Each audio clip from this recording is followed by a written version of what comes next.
人活到60、70岁，如果你还在为这2件事焦虑，那你这辈子就白活了。哪2件事？第一，怕这身老骨头哪天彻底不管用了，病痛找上门，不仅自己遭罪，还怕拖累了儿女。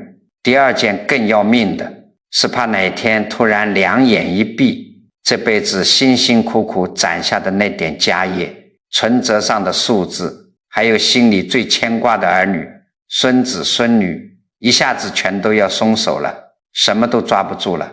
这个抓不住的感觉才是人世间最深的苦。你们要晓得，人这一辈子其实都在做一件傻事，拼命抓那些根本抓不住的东西。年轻的时候抓钱抓名，中年的时候抓权抓地位，老了就抓着儿女不放，总以为抓得越紧就越有安全感。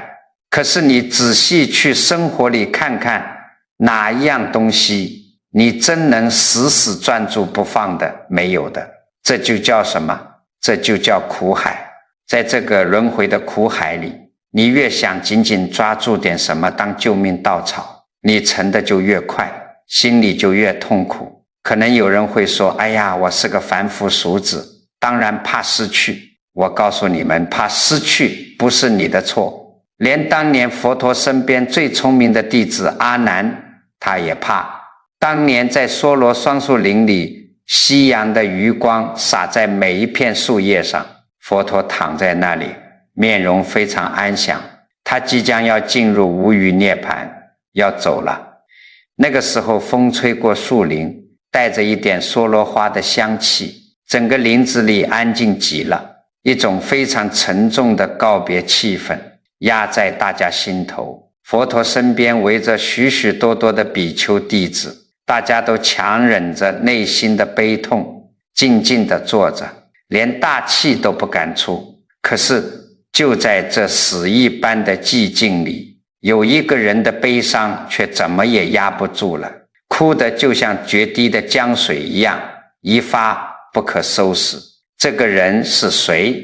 他就是阿难。阿难可不是普通人啊，他是佛陀的堂弟，是跟着佛陀时间最久、伺候佛陀最多的人，也是整个僧团里出了名的多闻第一。什么叫多闻第一？就是佛陀讲过的法，他听得最多，记性最好，就像瓶子里的水倒进另一个瓶子里，一滴都不漏。你想想看，阿难听佛陀讲了49年的法，那些关于诸行无常、生老病死的大道理，他比咱们谁都背得熟吧。可是当这个无常真的落到了他自己头上，当他最敬爱最依赖的世尊马上就要永远离开他的时候，那些滚瓜烂熟的法理一下子全变成了苍白无力的空话，根本抚平不了他心里那种刀割一样的痛。阿难靠在一棵大树上，眼泪把胸前的衣服全都哭湿了。他觉得只要佛陀一走，整个世界的光就全熄灭了，以后的路黑漆漆的，再也没有人能给他指路了。他的哭声里全是对未来的迷茫和深深的绝望。你们看，阿难当时的痛苦是不是就跟咱们面对亲人离去，面对自己一天天变老，面对好日子抓不住时的恐惧是一模一样的？道理咱们常常都在听，可事到临头就是过不去心里这个坎。为什么过不去？因为执着啊，你把这段感情，这个依靠，这个肉身当成了永远不会变的依靠。这个时候佛陀慢慢地睁开了眼睛，他的目光穿过了人群，静静地落在了阿难的身上。那眼神里没有任何责备，没有说你听了这么多年的法地，怎么还哭成这样？没有，佛陀的眼神里全都是无尽的慈悲和怜悯，就像大海一样深邃。阿难抬起头，满眼是泪地看着佛陀，抽泣着问：世尊啊，您走了，我们这些还没开悟的人该怎么办？谁来给我们指方向？谁来解答我们的疑惑？以后这漫漫长夜，我们要怎么熬过去啊？佛陀伸出那只曾经抚摸过无数苦难众生的手，轻轻地放在阿难的头顶上，手心的温度还是和以前一样温暖坚定。佛陀微微笑了笑，看着阿难说：阿难啊，你以为你每天见到我的肉身就是见到法了吗？你以为我的身体消失了，法也就跟着没了吗？这就是你的执着，这也是你跟了我这么多年却依然没有得到彻底解脱的根本原因呐。这句话像一道闪电，劈开了阿难心里的迷雾。接着佛陀环视了一圈周围同样悲伤的弟子们，留下了他这一生最后也是最重要的3句话。这3句话没有任何高深的理论，没有任何复杂的仪式，却是真正能把人从苦海里拔出来的救命真言。今天我在这里就要把这3句话一句一句给你们讲透。这不是让你们拿去烧香磕头的，这是让你们拿来用的。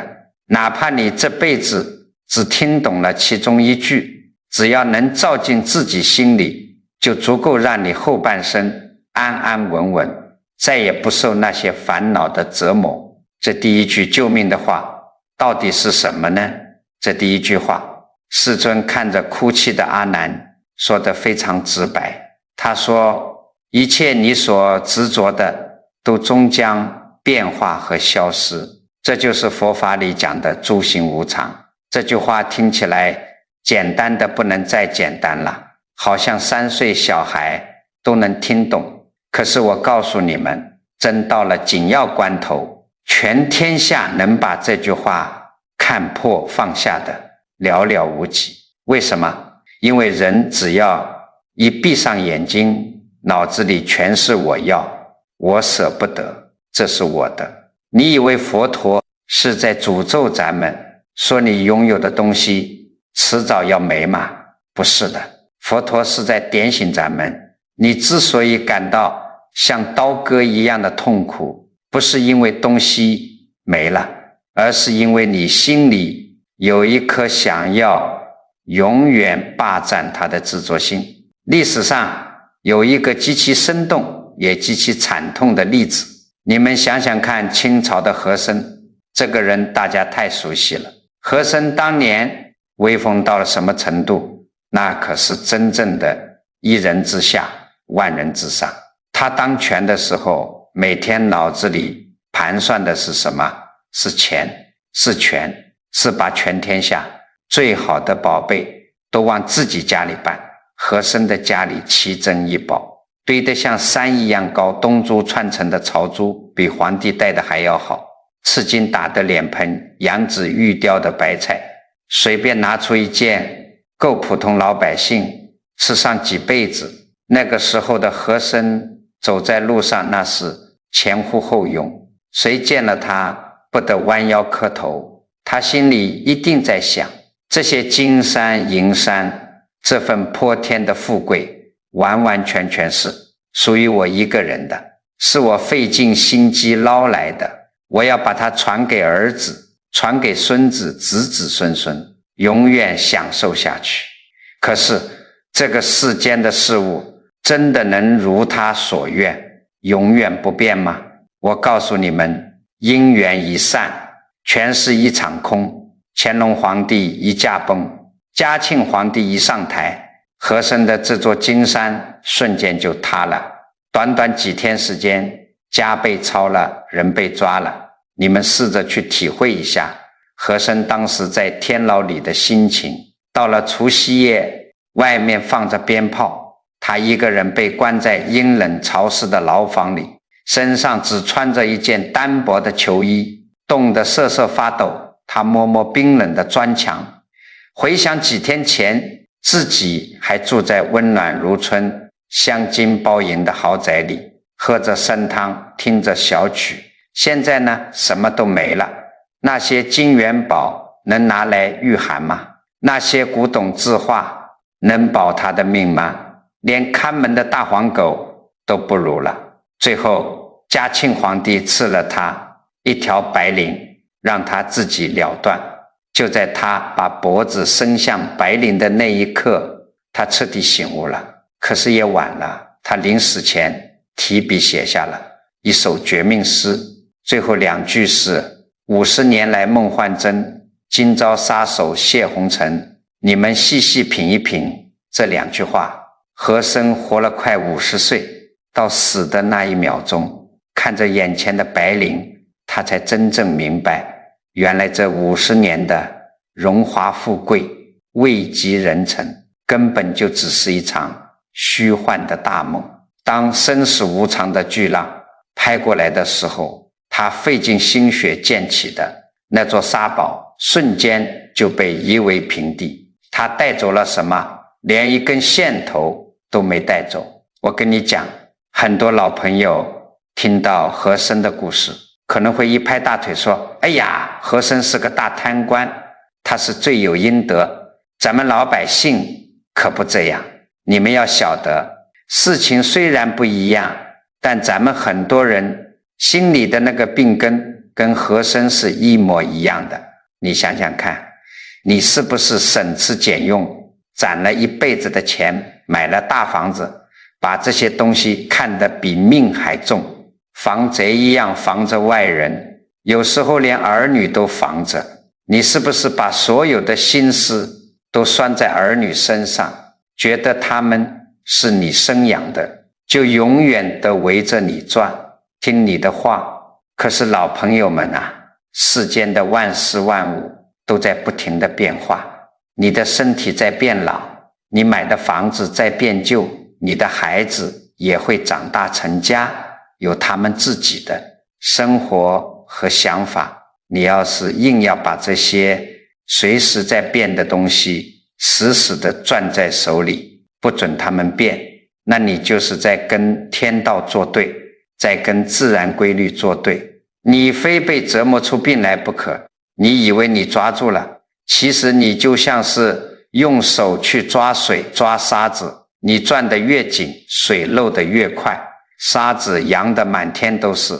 等到哪天生了一场大病，躺在医院的病床上，身上插满了管子，你看看你存折上的数字，再看看那些你拼死拼活争来的面子名气，哪一样能替你疼，哪一样你能带得走？所以佛陀这第一句真言，一切你所执着的都终将变化和消失，不是消极，不是让你什么都不干了，而是一把钥匙帮你打开手上的镣铐。当你打心眼里认清了，没有什么是永远不变的，你紧握的拳头自然就松开了，东西来了，我好好珍惜。姻缘散了，东西走了，我也能挥挥手说声再见，心里不会觉得天塌了。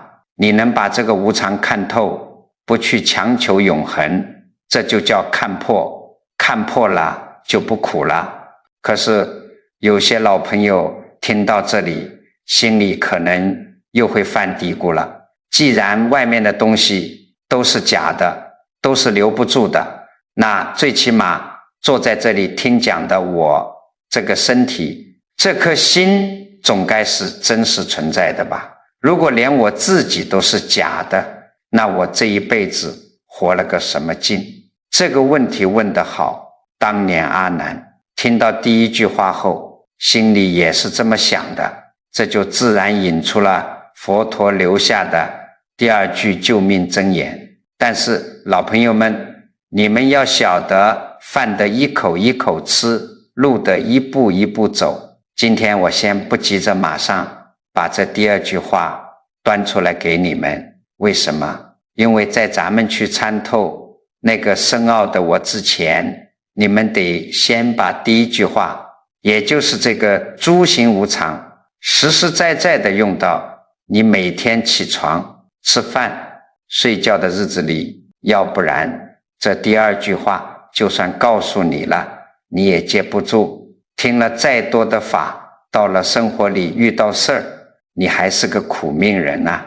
很多人一听到无常，一听到什么东西都留不住，心里就慌了，觉得哎呀，既然都是空的，既然老祖宗说万般带不走，那我活着还有什么意思？饭也不用吃了，日子也不用过了，等死算了。你们要晓得，这就是天大的误会。佛法告诉你，万事万物都在变，不是让你消极，不是让你破罐子破摔，而是教你2个字，不较劲。你想想看，你现在每天最操心的是什么？是不是家里的儿女？有的老朋友天天跟我抱怨，说儿子不听话，媳妇不懂事，孙子不爱学习，自己掏心掏肺的给他们带孩子，贴退休金，结果人家还不领情，有时候说句话还嫌你啰嗦，你气得整宿睡不着，觉得委屈。我告诉你们，你为什么气？因为你潜意识里觉得这是我的儿子，这是我的家，我是长辈，你们都得顺着我，这个关系应该永远不变。可你要知道，世间所有的因缘和合怎么可能永远不变？孩子小的时候依赖你，那是那个阶段的缘分，长大了成家了，他有他的业力，他有他的因果，他的心思自然要放在他自己的小家庭上，你非要把他像风筝一样死死拽在手里，风一大线断了，你摔个大跟头，你要学会松开那个紧握的拳头。什么是真正的看破？他今天带着孩子来看你，你高高兴兴的做顿好饭，欢欢喜喜的享受天伦之乐，这是善缘聚了。他明天忙10天半个月不来，甚至因为一些事跟你顶了2句嘴，你也别在家里长吁短叹，怨天尤人。你要明白，这份亲情也是无常的，也是在因缘变化之中的。你不强求他永远甜甜蜜蜜寸步不离，你的心里就松绑了，儿女也松绑了。这就是在生活里用上了无常的智慧。再说说你们最怕的另一件事，病痛。年纪大了，身体这台机器用了60、70年，今天血压高，明天膝盖疼，后天晚上又失眠。只要身上一难受，有的人就成天唉声叹气，觉得天塌了。哎呀，我怎么这么倒霉？我这身老骨头算完了，这可怎么熬啊？你们静下心来，仔细琢磨琢磨，这个病痛它也是无常的呀，它是一成不变的吗？不可能的。早上疼得专心，下午或者吃完药可能就缓和一点了。你之所以觉得苦不堪言，是因为你的心在抗拒。你想要一个永远健康年轻的身体，可那是违背天地规律的妄想。这副骨肉皮囊本来就是在沉住坏空的过程中走下坡路。你现在生病了，疼痛来的时候，你就像个旁观者一样看着他，哦，你来了，该吃药吃药，该看大夫看大夫，但是心里千万不要跟着那个疼痛去演戏，不要去无限放大那种悲观绝望。只要你不去执着一个绝对不能生病的身体，病痛的苦就只停留在肉身上，它牵扯不到你的心里去。身苦心不苦，这是极高的修养。所以我常常讲，懂得无常的人才是真正会享清福的人。外面的钱财涨跌，人际关系的冷暖，身体的好坏，全都是天边的云彩。你看那云彩一会儿聚成个狮子的形状，一会儿被风吹散成一个个小碎片，你会为了天上的云彩散了而痛哭流涕吗？绝对不会的，因为你知道那就是一阵风的事，聚散都是自然。你们要把生活里的顺境和逆境都当成这天边的云彩来看。发财了，事顺了，你别得意忘形，因为你知道这只是暂时的，好因果显现它会走的。倒霉了，生病了，吃亏了，你也别要死要活，因为你知道这同样也长不了，熬一熬，风向就变了。只要这股球永远怕失去的死劲儿一卸下来，我跟你讲，你这后半生的日子立刻就过得像神仙一样舒坦，遇事不往心里搁，该吃饭吃饭，该睡觉睡觉，这就叫从第一个枷锁里真正解脱出来了。可是话又说回来了，当你真的把外面这些钱财、儿女、身体的病痛都看成了天边的云彩，有些脑子灵光的老朋友肯定又要接着问了，南师啊，外面这些确实都是云彩，都在变，我也尽量不去死抓了，那现在坐在这儿看着云彩的我呢，那个正在高兴、正在发愁、正在承受衰老的我，到底是个什么东西？难道连我也是假的吗？要是连我都不存在，那是谁在受苦，又是谁在开悟呢？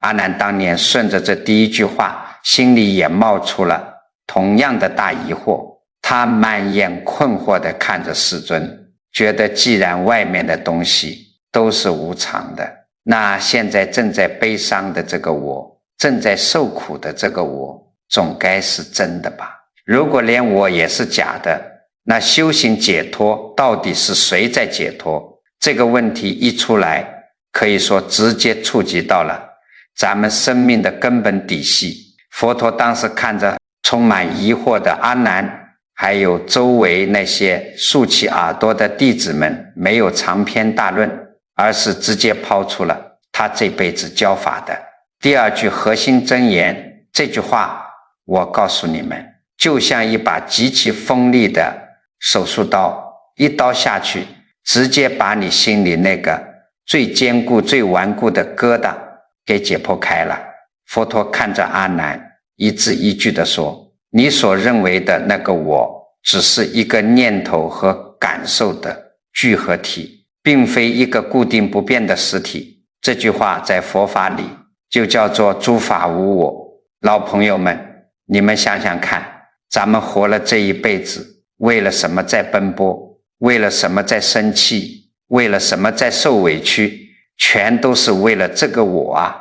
别人骂了一句，哎呀，伤了我的面子；别人占了点便宜，哎呀，我吃亏了，生病了，哎呀，我好痛苦。你们每一分每一秒都被这个我字给套得死死的。可是这个让你天天喊苦喊累的你，到底是个什么东西？佛陀当时就反问阿难，阿难啊，你觉得你的身体是你吗？你小的时候还是个婴儿，身上光溜溜的，后来变成了强壮的年轻人，现在你跟着我到处风餐露宿，身体也变老了。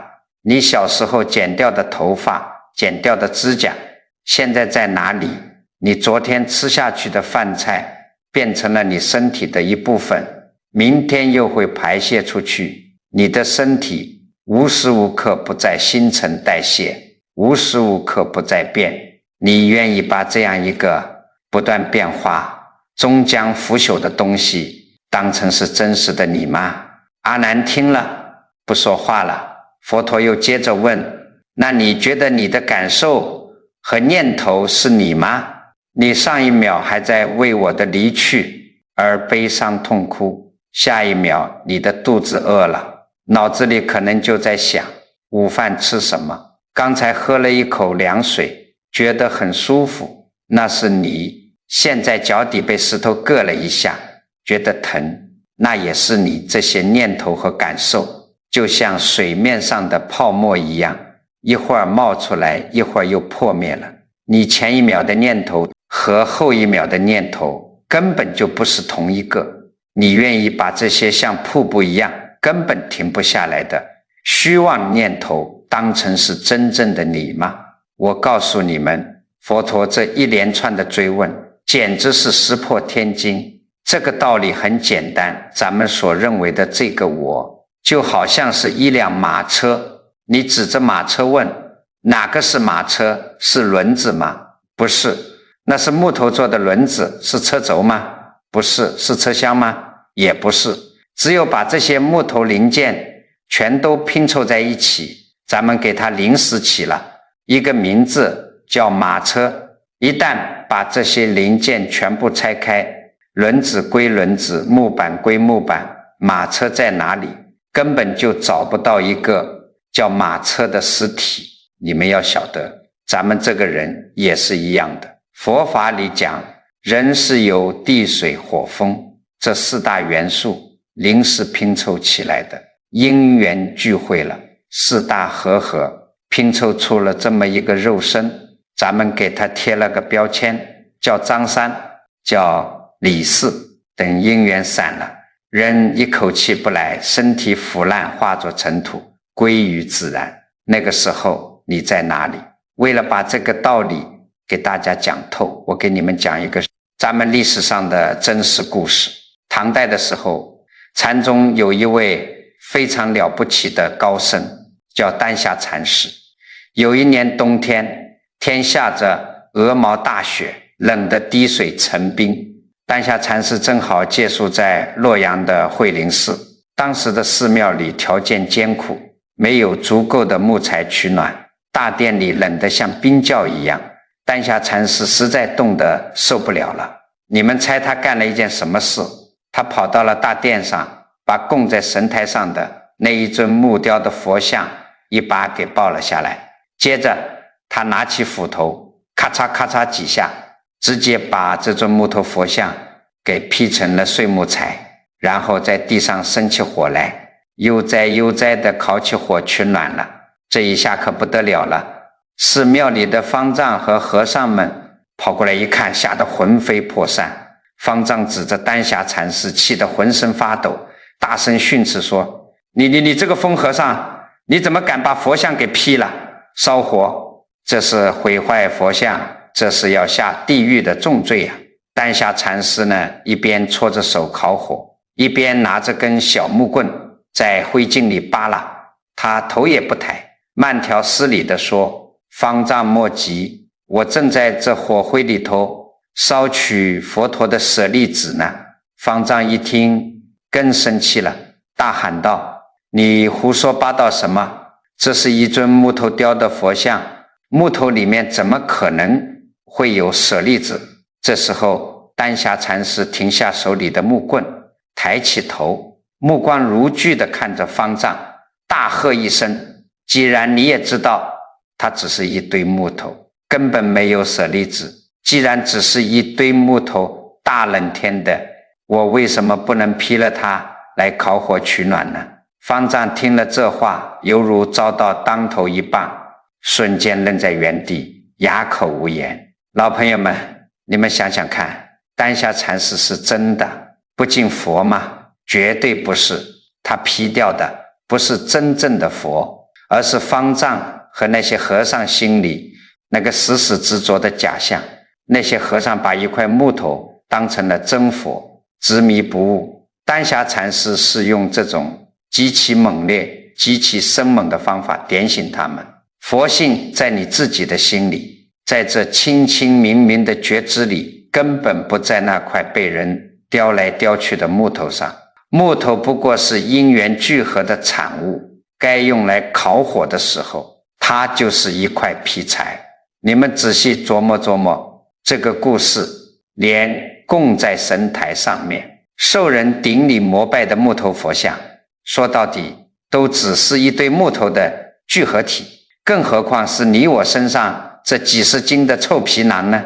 你们现在到了晚年，天天喊着：哎呀，我膝盖疼，哎呀，我这病怎么好不了啊，整天愁眉苦脸。我跟你讲，你之所以觉得苦的受不了，就是因为你把这个身体当成了真真实实的我。你要明白，这个身体只不过是你在这人世间暂住的一间旅馆，一件借来穿的衣服。旅馆年久失修了，漏风漏雨了，衣服穿了几十年破洞了，长皱纹了，长老年斑了，这不是很正常的事吗？漏雨了咱们就修一修，生病了咱们就该吃药吃药，该看大夫看大夫，但是你的心千万不要跟着这间破旅馆一起塌下来。你不要觉得哎呀我老了，我不中用了，我完了，什么完了？是这件衣服旧了而已。那个能够感知到疼痛，能够听懂我今天讲话的那个觉知，他老过吗？他病过吗？他从来没有老过，也从来没有病过。你只要不再给这个虚假的皮囊做奴隶，不再为这个终将腐朽的身体去过分的担惊受怕，你看待自己病痛的眼光立刻就不一样了。你会像看别人家的事一样，平平静静地看着自己身体的变化，这就叫破了我执。没有了这个坚固的我，谁在受病痛的折磨？没有了这个死要面子的我，谁在因为儿女的一句错话而大发雷霆？没有了我生死轮回的游戏，在这一刻就彻底拿你没办法了。你们要晓得，一旦你打心眼里认清了这个我不过是由一堆念头，一堆四大元素临时拼凑起来的假象，那生死轮回的这张大网真的就再也罩不住你了。你想想看，既然连这个我都是假的，那你活到这把岁数，每天在家里长吁短叹，到底在气什么，在苦什么？很多老朋友常常跟我抱怨说，儿媳妇今天说话阴阳怪气，伤了我的面子，说自己对这个家掏心掏肺，出钱出力，结果儿子还不领情，我真是太委屈了。还有的说，当年在单位里某某人给我穿小鞋，占了我的便宜，到现在想起来还恨得牙痒痒。我告诉你们，这些痛苦的根子全在哪里？全在这个死死咬住不放的我字上。只要你心里有个极其坚固的碰不得的我，你就天天在刀尖上跳舞，天天在造业。这个道理很简单，你顺着丹霞禅师烧木佛的道理往下想，如果没有了这个坚固的我，那请问面子是谁的面子？亏是谁吃的亏？委屈又是谁在受委屈？全是一场空啊！别人骂你一句，那句话就像一阵风吹过去，呼的一声就没了。可是你偏偏要在心里把这句话接住，然后在脑子里反复的放电影，他凭什么这么说我？我哪点对不起他？你越想越气，气得血压升高，一晚上睡不着觉。这是别人在折磨你吗？根本不是，这是那个虚假的我在死死的折磨你自己。你生气的那个念头就跟水面上的泡泡一样，咕噜一下冒出来，你不去管它，它自己马上就破了，散了。你非要去揪着那个泡泡不放，非要分出个对错高低，最后把这身老骨头气出病来，你图个什么呢？佛法讲得很清楚，人在生死轮回里转来转去，受尽千生万劫的苦楚，根本的动力就是我执。现在你通过关照把这个我的底牌给掀开了，你发现它就像那辆被拆解的马车，根本找不着一个实实在在的主人，这一下就好办了。这就好比你做了一场噩梦，梦见自己被一只老虎在深山老林里死死追赶，你吓得满身大汗，拼命狂奔，心里恐惧到了极点。结果你突然一睁眼醒了，发现自己安安稳稳地躺在自家的热被窝里，那个追你的老虎去哪了？那个在梦里吓得半死的你又是谁？全没了，全是一场幻觉开悟。认清诸法无我，就是从这场人生的大梦里彻底醒过来。醒过来以后，你就会发现，原来根本就没有一个实实在在的我需要去受苦，也没有一个我需要去被拯救。你以前为了这个虚假的我服务，为了他骄傲，为了他贪婪，为了他恐惧，现在你发现那个组织是假的，你自然就把手里的活放下了。没有了我，谁在造业？没有了我，谁在受报应？轮回的游戏就是建立在我的基础上的。现在你把地基给抽空了，这栋烦恼的大楼轰的一声就倒了。说到这里，我就要帮大家破除一个最大的心魔了。你们到了晚年，最忌讳提的一个字就是字，对不对？很多人一想到死，一想到将来有一天要被装进那个小黑盒子里，心里就发毛，害怕得不得了。可是你想想看，你如果真的把这个无我看透了，死亡有什么可怕的呢？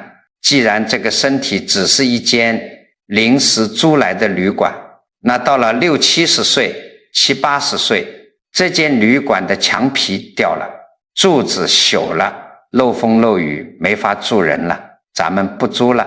退房还不行吗？那件穿了几十年的衣服实在打满了补丁，洗不出来了，咱们脱下来扔了就是了。那个能够感知冷暖，能够清清明明听到我今天讲话的那个觉知，它是一件衣服吗？它是一间旅馆吗？它根本不是四大和合的产物，它从来就没有生过。既然没有生过，它又怎么会死呢？所谓的死亡，只不过是这堆地水火风的零件到了期限，拆开散伙了而已。你如果不把零件当成自己，你怕什么散伙呢？当你想通了这一层，你看待晚年生活的眼光就完全不一样了。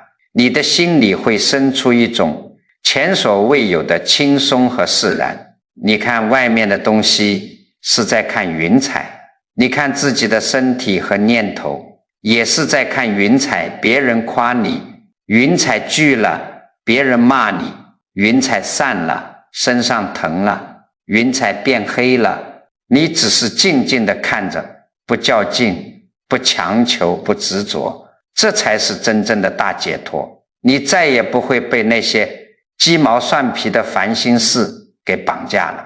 可是讲到这里，很多人的心里可能又会冒出一个更深的害怕。当年已在梭罗树下听佛陀讲法的阿难，脑子里也同样闪过了这个念头。你们可能会想，南师啊，你讲的道理我都听懂了，外面的一切都在变，抓不住，这就叫无常。现在连我自己也是个假象，也是个空壳子，这就叫无我。那如果全都是空的，全都是假的，修到最后，咱们是不是就变成了一片死气沉沉的虚无，什么都没了，像一块石头、一块木头一样。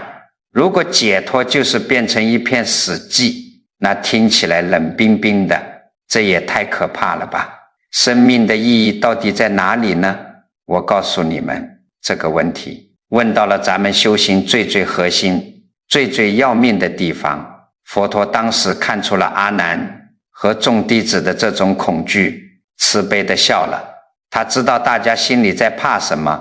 你们要晓得，这是很多人学佛修行最容易走偏的一个死胡同。大家都以为空就是什么都没有，就是变成木头石头，其实那是天大的误会。为了打破这个误会，佛陀缓缓地说出了这第3句救命真言，熄灭了心中的贪欲、嗔恨和愚痴之火。当下的宁静就是解脱。这句话佛法讲得很清楚，叫做涅槃寂静。我告诉你们，不要一听到涅槃2个字就以为是人死了才叫涅槃，绝对不是的。什么是涅槃？咱们用一个最简单的大白话来讲，你们想想看，把咱们自己的这颗心想象成一片非常清澈、非常平静的湖水。这片湖水平静到什么程度？天上的蓝天白云，飞过去的鸟儿，旁边的青山，全都能清清楚楚地倒映在这水面上。水就是水，它不拒绝任何影子，但任何影子飞过去以后，水里也不会留下痕迹。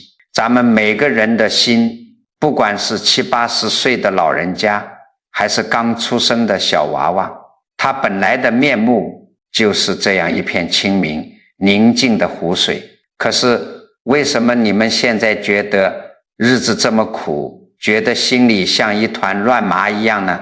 因为这片湖面上天天在刮着3阵妖风。第一阵风叫贪，你看到别人家买了新车，你想要看到别人家的孩子考上好大学，你心里酸溜溜的，希望自己的孙子比他强，你想要多活几年，想要更多的钱，想要儿女天天围着你转，这股想要占有，想要更多的风一刮起来，你心里的湖水就开始起波浪了，再也平静不下来了。第二阵风叫嗔。什么是嗔？就是脾气，是抗拒，是怨恨。你今天走在路上，别人不小心撞了你一下，你马上火冒三丈；儿媳妇做菜咸了，你马上摆个臭脸；你生病了，身体疼了，你心里怨天尤人，觉得老天爷对你不公平。这股气呼呼的妖风一刮，好家伙，湖水里直接掀起了狂风巨浪。第3阵风也是最根本的一阵风，叫痴。痴就是愚痴，死脑筋，看不透。你看不透咱们前面讲的第一句话，诸行无常，你总觉得好日子能永远不变，你也看不透第二句话，诸法无我，你死死地护着那个假想出来的面子和自我，因为你看不透，所以你才会贪，才会嗔。这股愚痴的风把湖底的淤泥全给搅和起来了。你想想看，又有波浪，又有淤泥，你心里的那片湖水还能看吗？全是一锅浑浊的泥巴汤，你在泥巴汤里还能照见蓝天白云吗？照不见了。你每天能感受到的就只有烦恼、痛苦、纠结和害怕。所以老朋友们，佛陀讲的解脱绝对不是让你把这湖水给抽干，不是让你变成一个没有感情的死人，而是教你怎么让这3阵妖风停下来。风只要一停，水面平静了，泥沙自然就沉淀到底下了，这片湖水又恢复了它原本清澈透亮的样子。这个时候该吃饭你吃饭，该睡觉你睡觉，孙子逗你开心你就笑，身上的病痛来了你就去治，但你的心再也不会被搅和成泥巴汤了。这就叫当下的宁静，这就叫涅槃。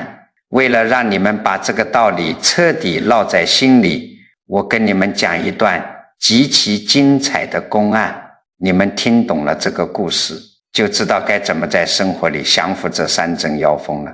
过去有一位修行极高的老和尚，叫金碧峰祖师。这位祖师爷打坐的功夫极其厉害，一旦他盘起腿进入禅定状态，连鬼神都找不到他的人影。有一天，金碧峰祖师的阳寿尽了，阎王爷翻开生死簿一看，哎呀，时间到了，就派了2个小鬼拿着铁链子去抓他。这2个小鬼来到祖师爷的庙里，东找西找，哪儿都找不着。为什么？因为祖师爷正在打坐，心如止水，连一丝一毫的杂念都没有，阎王爷的雷达根本收不到他。小鬼急了，交不了差啊，他们就跑去问当地的土地公公，这老和尚跑哪儿去了？怎么连个影子都没有？土地公公笑了笑说，你们要晓得，这位金碧峰祖师功夫高深，他心念一停，你们是抓不住他的。不过我告诉你们一个秘密，这老和尚别的都放下了，唯独有一件东西他放不下。当年皇帝御赐给他一个吃饭用的紫金玉钵，极其名贵，他爱得不得了。你们去他的禅房里找到那个紫金玉钵，轻轻敲2下，他一准出来，小鬼一听，赶紧变成2只大老鼠溜进禅房，找到那个紫金玉钵，用爪子叮叮当当一敲。金碧峰祖师正在定静之中，突然听到有人碰他的宝贝饭碗，心里一急，哎呀，谁在动我的紫金玉钵？那可是皇帝吃的宝贝，别给我打碎了。他心里这个贪风和嗔风刚一刮起来，心里的湖水一动，坏了，他立刻就从禅定里退出来了，肉身马上现了形。两个小鬼眼疾手快，哗啦一下把铁链子套在了他的脖子上，笑着说，老和尚，可算逮住你了，跟我们走一趟吧。金碧峰祖师一看脖子上的铁链，吓出了一身冷汗，瞬间恍然大悟。他明白了一个极其要命的道理，我修行了一辈子，能上天入地，结果就因为心里还有这么一丝死死抓着不放的牵挂，阎王爷就能顺着这根线把我给揪出来。你只要有挂碍，阎王爷的铁链子就能套住你。他赶紧对两个小鬼说，两位差大哥，通融通融，再给我一炷香的时间，让我把后事交代一下，我马上跟你们走。小鬼一看他跑不掉，也就答应了。金碧峰祖师干了一件什么事？他一把抓起那个他平时爱如性命的紫金玉钵，啪的一声狠狠地摔在青石板上，砸了个粉碎，一地碎渣子。这一砸，他心里的妖风彻底停了，最后那一丝牵挂也断了。他盘起腿重新打坐，瞬间又消失得无影无踪，半空中只留下他的一手凳子。若人欲拿金碧峰，除非铁链锁虚空，虚空若能锁得住，再来拿我金碧峰。意思是说，我的心现在就像虚空一样，什么执着都没有了。你阎王爷的铁链子再厉害，你能锁得住空气吗？老朋友们，你们想想看，这个故事是不是把道理讲透了？金碧峰祖师的那个紫金玉钵，就是他心里的妖风，就是他轮回的把柄。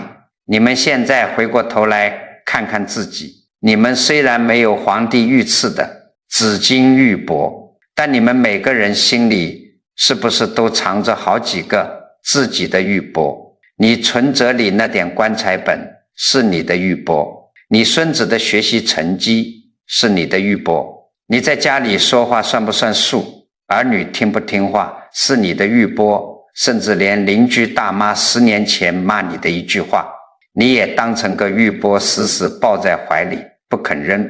只要这些东西一有风吹草动，别人一碰你的玉钵，你心里的妖风忽地一下就起来了。你一着急，一发火，一怨恨，阎王爷的小鬼就在旁边拿铁链子套你啊！你高血压犯了，心脏病犯了，整夜睡不着觉，这不就是在受地狱的苦吗？你们要知道，痛苦从来不是外界给你的，而是你的执着把小鬼招来的。你要想在这个世间活得自在，要想在100年之后安安稳稳地走，你就必须学会像金碧峰祖师那样，在心里把那个玉钵给砸了。砸了不是说把钱扔了，把儿女赶出家门，而是把心里那份死抓着不放的执念给砸了。儿女来看你，你心里不贪，来了挺好；儿女忙不来，你心里不嗔，不来我也自在。身上的病痛发作了，你心里不吃，你知道这是身体在自然衰老，心平气和地去应对它。只要这3阵妖风一停，你心里的湖水就不再浑浊，清清亮亮的。不管外面发生多大的事，你的心永远是宁静的，不被它牵着鼻子走。这就是解脱，这就是活着的时候在享涅槃的轻浮。阿难在娑罗双树下听完佛陀这最后的3句话，心里的乌云彻底散开了，那盏智慧的灯终于被点亮了。他不再悲伤，不再绝望，而是充满了前所未有的安宁与坚定。好了，今天咱们把这3句救命的话可以说是揉成了面团，掰开了给大家讲透了。我知道咱们在座的很多人年纪大了，记性不好，听的时候只点头，一出门被风一吹，可能又还给我了。所以我今天就像个老妈子一样，最后再啰嗦一遍，这是老祖宗留下来教我们怎么活得自在的真正大秘密。第一件事，打死也别再死死抓着东西不放了。你想想看，咱们讲的第一句话，你执着的最后全是一场空，对不对？以后你要是看到存折里的数字少了，或者儿女10天半个月因为忙不来看你，你心里要是发酸发慌，觉得日子过不下去了，你就立刻在心里对自己说，停，这是天边的云彩，聚散都是无常，你不要去跟老天爷较劲，不要非逼着那些流动的东西停下来，你不较劲，顺其自然，你的日子马上就好过了，你心里的那块大石头就落地了。第二件事，别再到处去护着那个虚假的面子了。别人说你一句不好听的，你觉得委屈，觉得伤自尊，你要晓得，那个喊着委屈的我，根本就是个因缘聚合的假象。你身上的病痛发作了，你疼得想哭，你要告诉自己，那只是旅馆救了漏雨了，并不是你这个主人的末日。你每天早晨洗脸的时候，对着镜子看看自己，对自己说，这个皮囊是借来的衣服，坏了就修，脱了就算，根本不值得为它哭天抢地。这口气一松，你一半的病痛就没了。这个道理很简单，心宽了，身体的结就化开了。第三件事，也就是最重要的一点，一定要看住你心里的那片湖水。佛法讲得很清楚，熄灭了贪嗔痴，当下就是解脱。以后在家里遇到不顺心的事，血压刚一要往上飙，你想发火去骂儿媳妇骂老伴的时候，你在心里大喊一声，妖风来了，我的玉钵要被小鬼敲碎了。深呼吸3口，强迫自己把嘴闭上，你只要这一停顿，那股想发火的风就停了，湖底的泥沙就沉下去了，一场家庭大战就这么化解了，阎王爷的小鬼也就找不着你了。这就是实实在在的在过日子里修行啊。你们要晓得，人到了晚年，什么是最大的福报？最大的福报根本不是你存了多少钱，不是你住了多大的房子，而是你心里的念头真正转过来了。很多老朋友天天找人看风水算命，其实最好的风水就是咱们自己这颗心。你把心里的念头改了，你的行为就跟着改了，行为一改，因果报应就全变了。你心里一天到晚不贪求，不生气，不执着皮囊，你往家里沙发上一坐，你身上散发出来的就是一种祥和清净的光，你就是在给你的儿孙积大福挡大灾啊！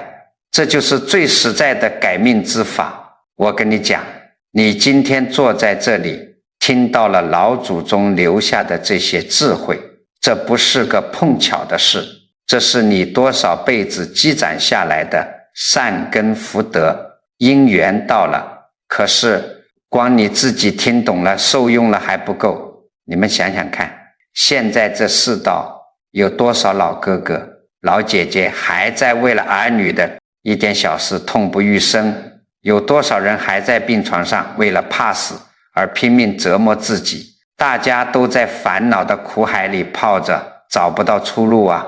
如果你觉得今天南师讲的这些大白话对你哪怕有一丁点的帮助，让你心里透亮了一点，放下了那个纠结的疙瘩，请你动动手指给南老师点个赞，点个关注。更重要的是，一定要把今天这个视频转发给你身边的亲戚朋友，发到你们的家庭群里去。你以为你只是顺手转发了一个视频吗？绝对不是的，这叫法布施。你这顺手的一句提醒，可能就让一个正在气头上的老人家顺了气，少生了一场大病，可能就让一个快要散掉的家庭和好如初，这就等于救了人一命，护了别人一家的气运。这种赠人玫瑰手有余香的事情，就是在为你自己，为你的子子孙孙积累不可思议的福德磁场。